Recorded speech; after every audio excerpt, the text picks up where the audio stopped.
Hello and welcome to another episode of Birthing Beyond 35. I'm your host, Hayley Burns. In case you are new to the show, this is the podcast that's designed for expectant and hopeful mothers who are perhaps in their late 30s, early 40s, and have been caught up in the narrative that time is running out and you're too old or perhaps your eggs are drying up. This is the podcast for you. Every week, I aim to share stories directly from mums who have had healthy pregnancies and babies over 35. The focus is not buying into society's standards that having a baby in your late 30s or early 40s is too old or too late. And today's guest is one I'm really excited about. Mina Kimes is an NFL analyst for ESPN, and 6 months ago, she gave birth to her first baby at 38 years old. Before ESPN, Mina was a business reporter for Fortune magazine.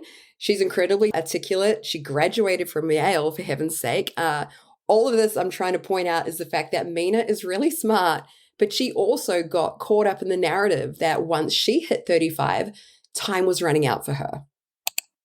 I mean, this is really why I wanted to talk to you, is just I felt the same way. I was so scared when I was 35 and doctors were telling me, oh, your clock's ticking, and there's a lot of fear mongering.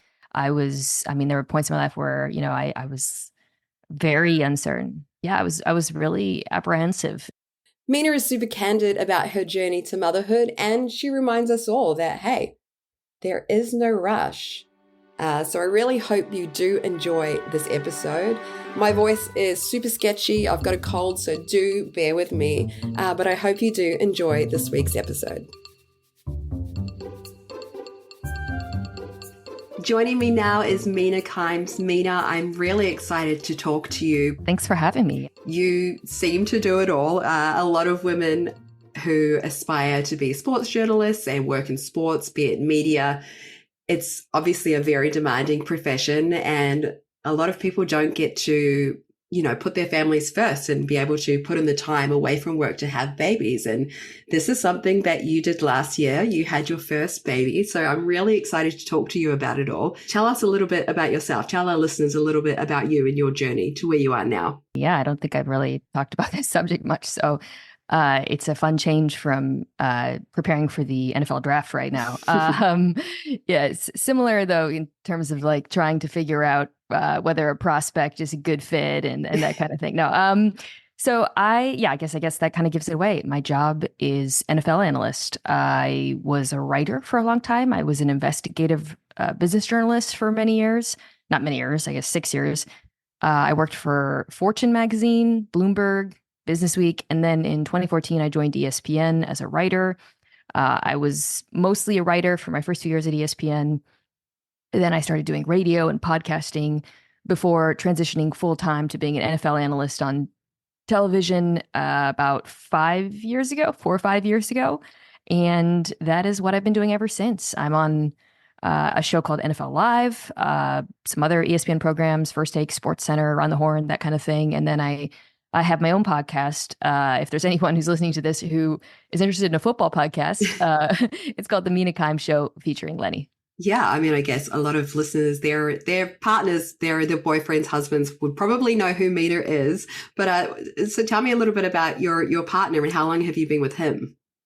A long time. Yeah, it's actually kind of I think people are generally surprised to hear this, maybe just because of our backgrounds, our age, all of that. But I actually started dating my husband when I was 22 and I'm 38 now. Yeah. So, and we met basically essentially right after college, and then got married in 2014. So I was 30, I think. Uh-huh. So we've been together. Actually, our anniversary is this weekend, and I think it's 16 years that makes it.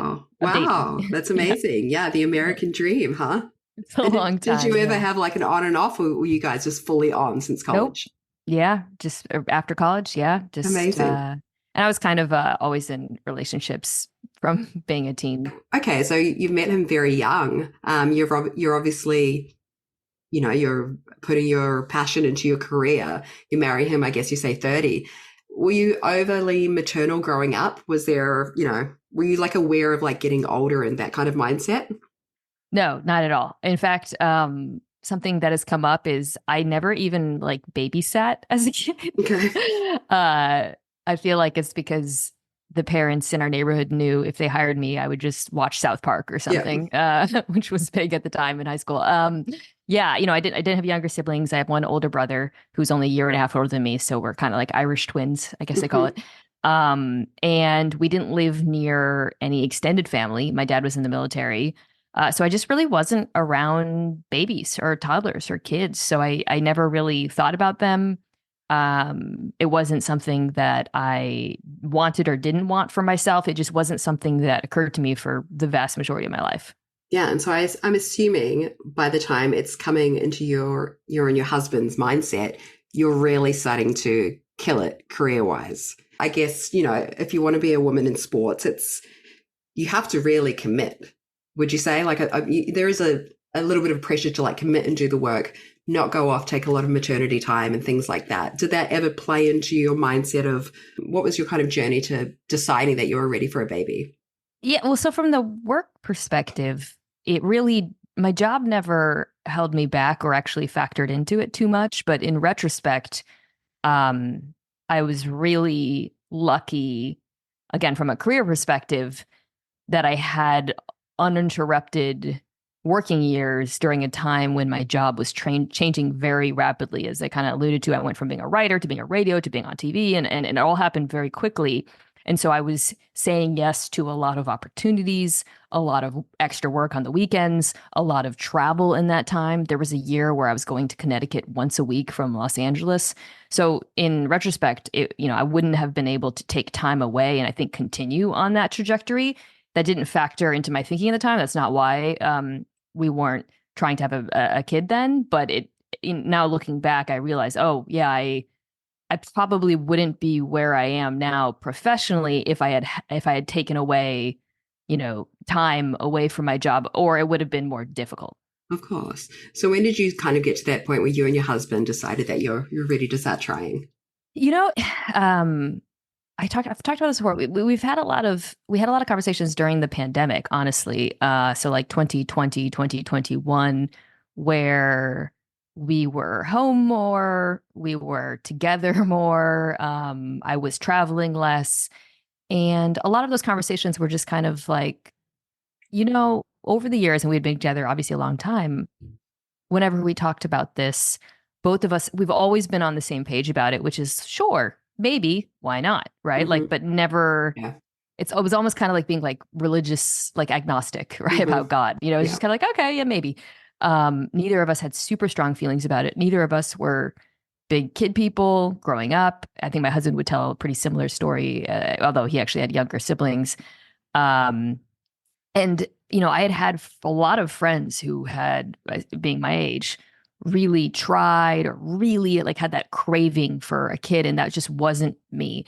But one thing that sort of started to happen was when we were having these conversations, um, it kind of, I think one, certainly my age started to influence the way I thought about it as it Hmm. became more like maybe someday to like, I kind of have to make a choice about this. So there's that. But also, I think we thought about, okay, well, we're really settled in our careers and our lives are really great. And I remember just kind of saying to my husband, but you know what? I kind of don't want our lives to be the same in 5 years. And obviously there's many ways if you don't have kids, your lives can change with travel and work and whatnot. But I kind of I wanted things to sort of take a different turn and to try something else. And I'd seen how it had affected so many of my friends in a positive way. It seemed to have enriched their lives and made them happier. And I also, as I've gotten older, have sort of the things I value had changed where I become increasingly aware that my relationships become much more important to me than just being work, work, work and driven by ambition. So all of those things kind of conspired together, plus the timeline of it all. And, it kind of went from, hey, maybe someday to, hey, maybe we should try this soon to, oh my God, we're having a baby. Okay, I love it. Yeah, I think I agree with you. Like COVID was definitely a time where a lot of people sat there and was like, I think there's a little bit more to life than work, or there's a little bit more to life than this and that. And I think that definitely it did help a lot of people slow down and think, maybe we should kind of, do something else. So I understand where you're coming from for that point. So, okay, so you had your baby when you were 38, correct? Yes, I Okay. was 38. Yes. Okay, so how old were you when you started trying to conceive? Well, so during COVID, I think it was 2020. So I was 35, I believe. We froze embryos. Amazing. And so so that was the kind of decision of when to actually do it kind of came in phases, where at that point I was like, okay, this seems like something we want. But professionally, I don't know when Sure. this will be, like the timing will be right. And, my doctor was obviously very, my doctors, you can imagine that the things they tell you when you're 35 are like, Yeah. okay, you got to kind of figure this out. Yeah, and also they do the old you might get breast cancer if you don't have a baby soon. And you're geriatric. They start using the word geriatric, and it's a lot. So we did that, and honestly, that was it was a pretty normal experience for me. I know some people have had traumatic, or just that it can be really difficult for them with the hormones and the shots. I actually discovered that I used to think I was like really afraid of shots, and I was like, nope, boom, boom, boom. Like I was like I got Love pretty, it. The thing that sucked was just, it was COVID. So like every day masking up and going to these doctor's offices to get, the medicine and stuff was difficult, but did that. And that gave me a lot of peace of mind, honestly. And then, in 2023, pardon me, I guess it was the end of 2022 now. I started talking to, so I was 37, I think. Yeah. I started talking to my doctor about, okay, well, we stored these embryos, and he said, well, you want to, and I said, I was thinking like, I could actually maybe after my work is done in March, after it kind of like simmers down, it'd be a good time. And he said, well, do you want to try just to see before you? And I was like, yeah, sure, why not? And instantly became pregnant. Let me interrupt there. Why did you, did you just, were you really just buying into the fact like, shit, I'm 37 now. Like, oh my God, my chances of conceiving naturally are going to be so slim. Yes. Were you just really in the mindset of just like, oh, we've got to do the embryos? Yes, 100%. It's amazing that your doctor's like, hey, why don't you just have sex and see what happens? Okay, so I had been thinking out to, okay, I can time this so that, do the transfer, and then I'll have the baby after the season is over, and, just basically timing it with my work. And but the problem with getting naturally pregnant was the timing was actually terrible because he was born during the heart of the football season, which ended up not being a problem. But I was like, well, damn. I was thrilled. So, because, and, he was like, transfers can be difficult. There's hormones. There's, so yeah, I was overjoyed, but kind of like, oh my God, like now I have to, shit, it worked. It worked. And I have to like really quickly rethink what the next year is going to look like. But, Haley, I've almost like, it's funny, like I've shared this with my friends, but I'm always kind of, I never want to seem like I took this for granted, because I know so many other people's journeys are so difficult with this. Yeah, of course. Especially at my age. So the fact that we're, instantly became pregnant is just, it was amazing. And in retrospect, obviously, just like such an unbelievable stroke of luck. Yeah, going back quickly to your embryo retrieval, did you just do the one round of getting eggs removed? Yeah, just one round. Yeah, and it really was. Yeah, it was. I know some women who have had terrible experiences with that. Yeah, me too. So it's another thing where I'm like, oh my God, I was just so blessed at the time, and it was, nerve-wracking, but it really gave me a lot of peace of mind, and I'm so glad I did it. Yeah. Okay. So here you are. You're 37 now. Boom, pregnant. What was your first trimester like? It was honestly, I feel like people listening to this, I'm so sorry, because I feel like so far all of my answers have been like, chill. It really was chill. It was great. First trimester. The only thing that was challenging was because, again, of the timing. I was like, that's a really busy time of year for me with the Super Bowl, the NFL Combine, the draft. Yeah. Okay, so let me go back. So when you got pregnant, sorry, what month was that?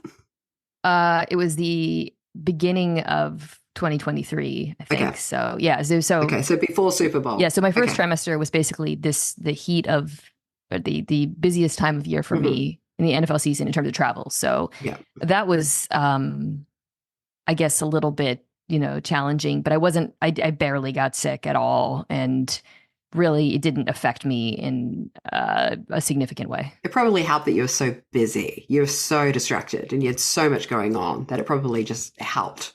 Yeah, maybe. Yeah, it was because you weren't sitting there thinking like, oh, I'm so tired. Like you just had to, it's fight or flight. You just have to get the work done.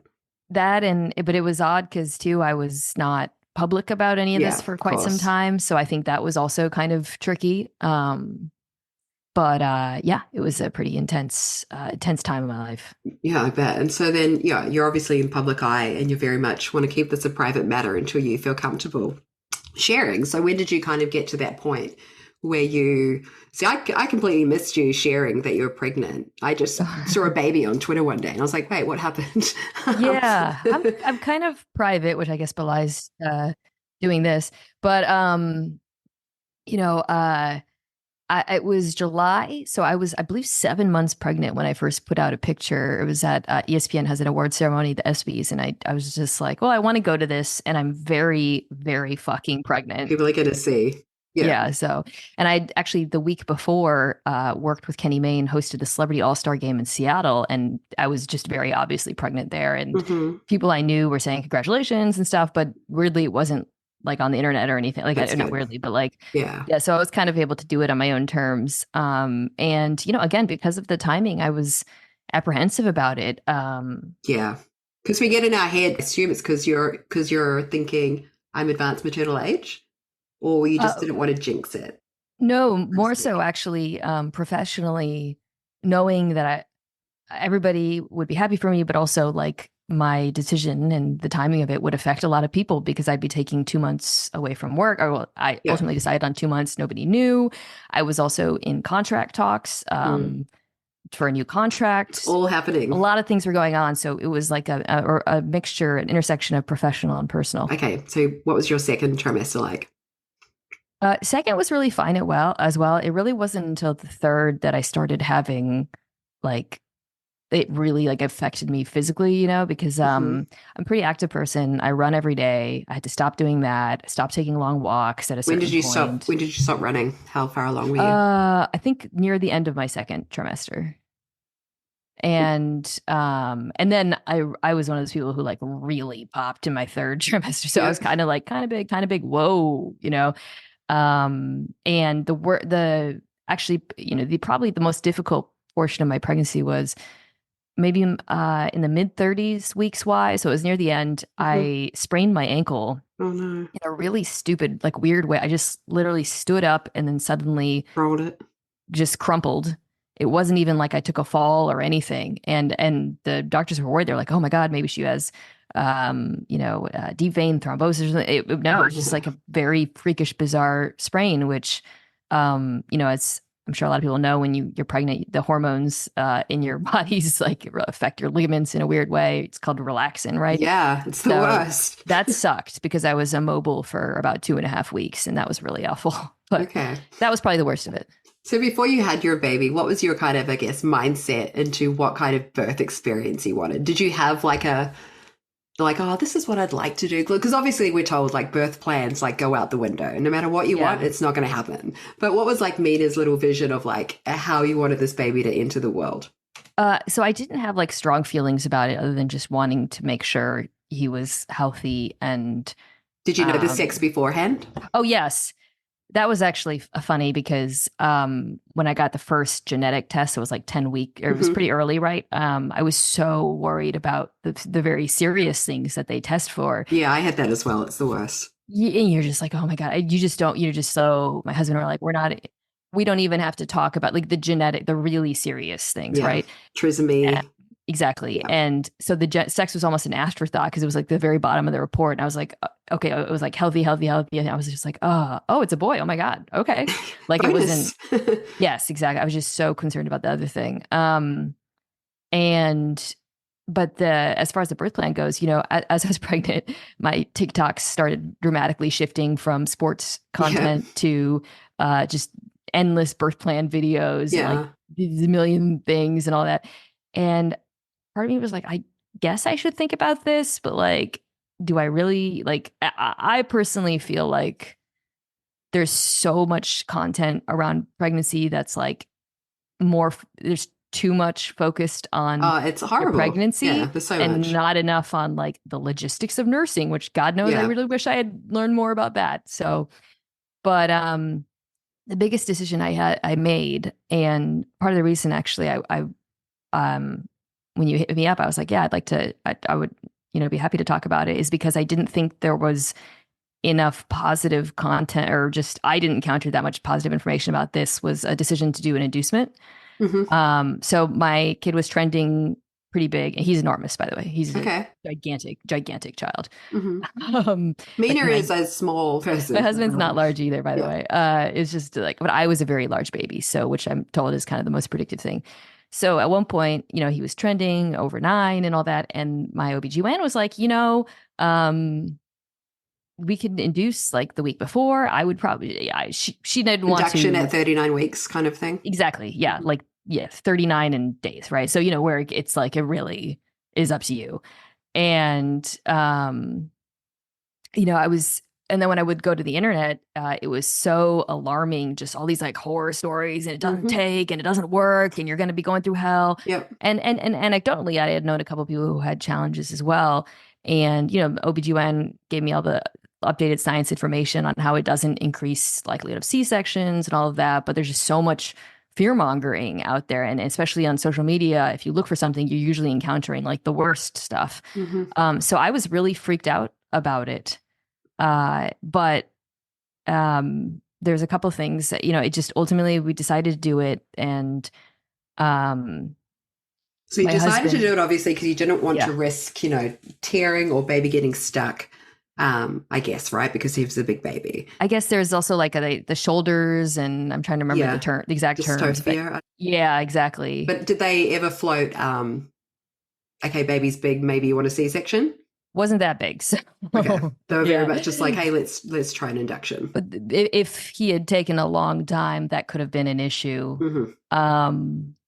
So, I was, like I said, pretty worried about it. There were some things happening too in my husband and his family that made it actually a good decision for us to give birth that week. So we just decided to do it. And, we went to I still remember so vividly.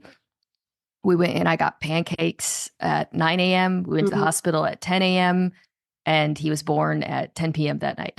So wow, look at you. it really was a wonderful experience. And I just kind of wanted to, there's so much scary stuff out there about it, but I'm so glad I did it. And, it wasn't like totally flawless and easy and all of that, but yeah, it ended up being a really good choice, and I'm happy I did it.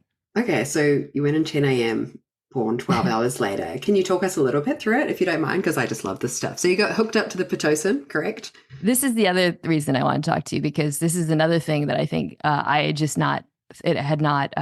haven't seen a lot of. You don't know until you know. Yes. Yeah. And well, even okay. So yeah, so we did the Pitocin, the balloon, and were you dilated before they started? Like a little bit. Yeah. Okay. Like, and so it was progressing good. Well, and so the doctor came back at 7 p.m. and it was about halfway there. So she said, great, your baby's probably going to be born in the morning. I was like, ooh, long night. Okay. Yeah. Oh, and by the way, I got the epidural when I got the balloon. So before, so, which I didn't, I knew I definitely knew I wanted to do it. If it's not obvious, not like I tend to not err on like the natural side of things. I'm more on the science side of things. That's fine. Yeah. I mean, or modern medicine. So, different strokes for different folks. That's just how I am. So, she was 7 p.m. She left. I'd had the epidural. So that was weird because it hit one side of my body a lot more aggressively than the other, which is a pretty common thing apparently. Yeah. So one side of my body was like incredibly numb and the other side was like a little bit weird. But it was fine. And then an hour after she left, I was just like, oh my God, I'm like in unbearable pain. And I thought it was the epidural, and the anesthesiologist comes in. She's like, no, I put it in right. And, all that kind of stuff.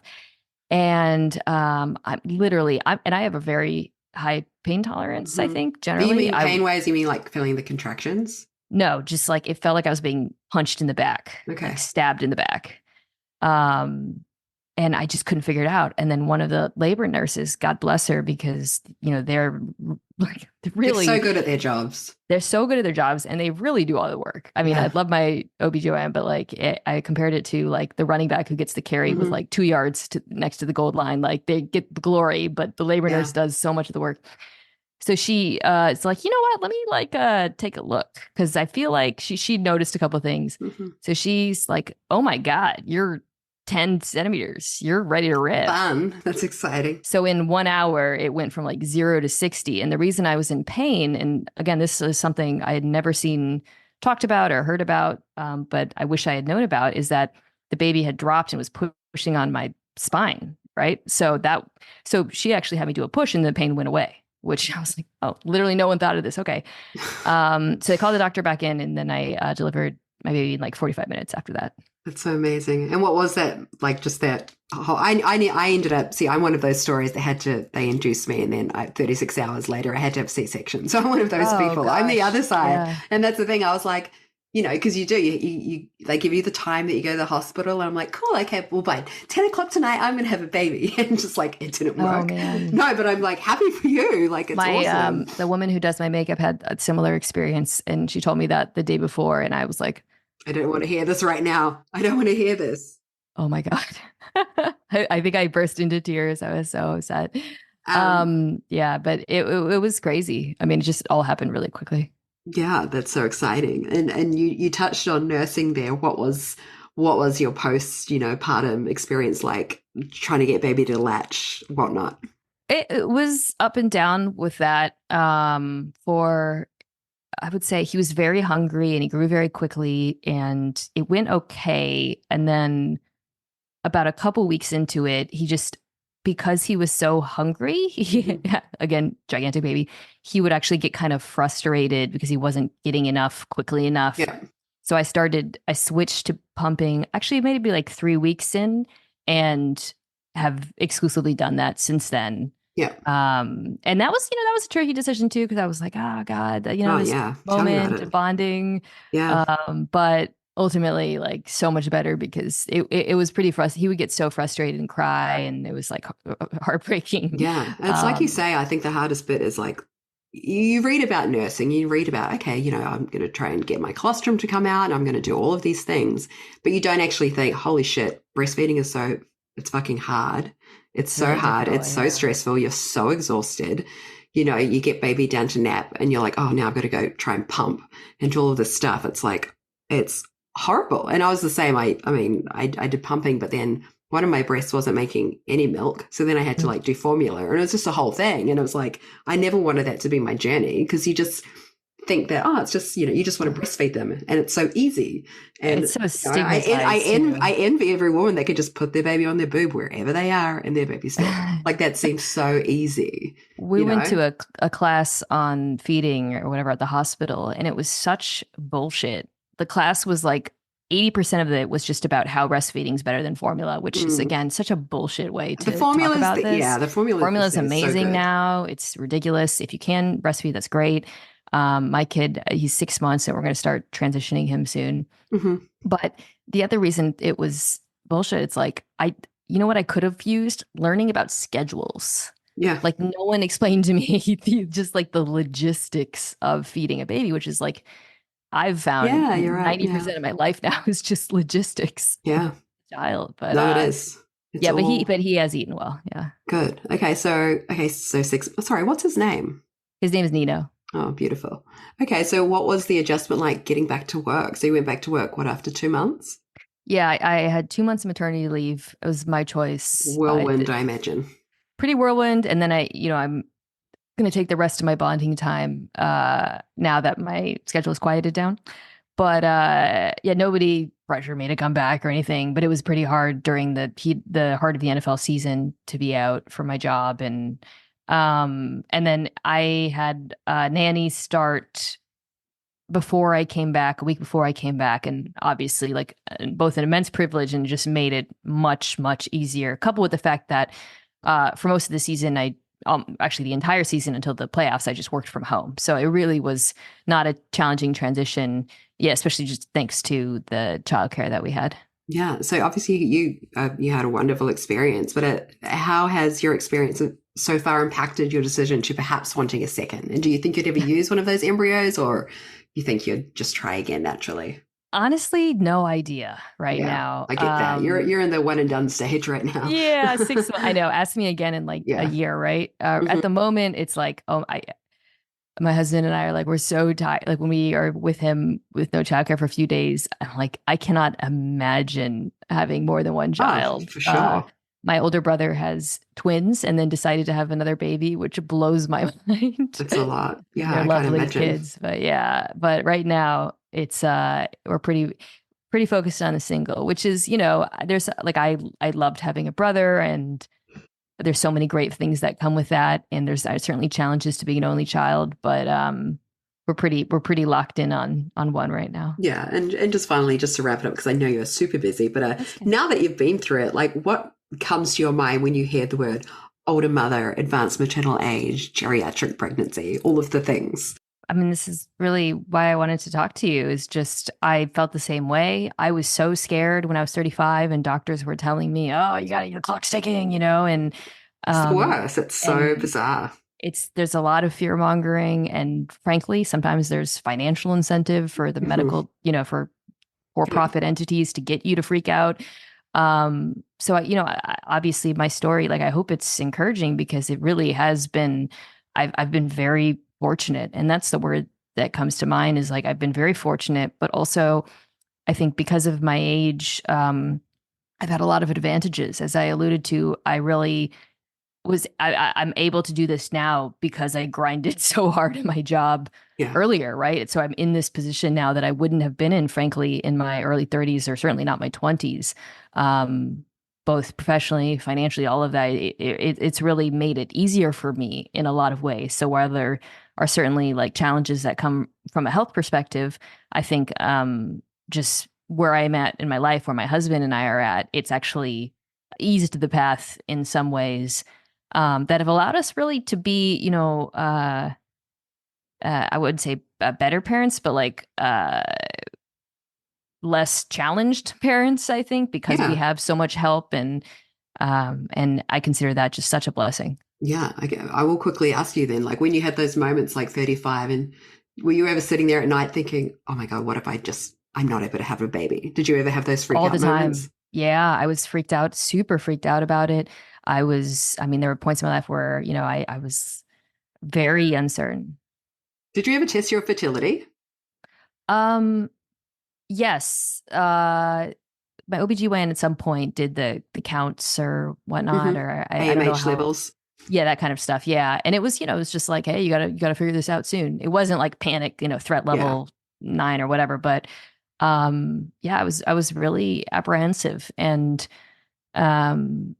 increasingly, I think looking back, I really didn't. I'm glad I froze. I'm glad I tried when I did and all that, but I don't think I needed to be as worried as I was. And I hope, anyone who's listening who's really worried, whose doctor is freaking them out, can at least take some comfort from the fact that, like, I just know so many people our age now who have been able to, who haven't been as challenged as they thought they would be. Yeah. I love it. That was definitely going to be a quote. Mina, thank you so much for your time. Thanks for having me. I appreciate it.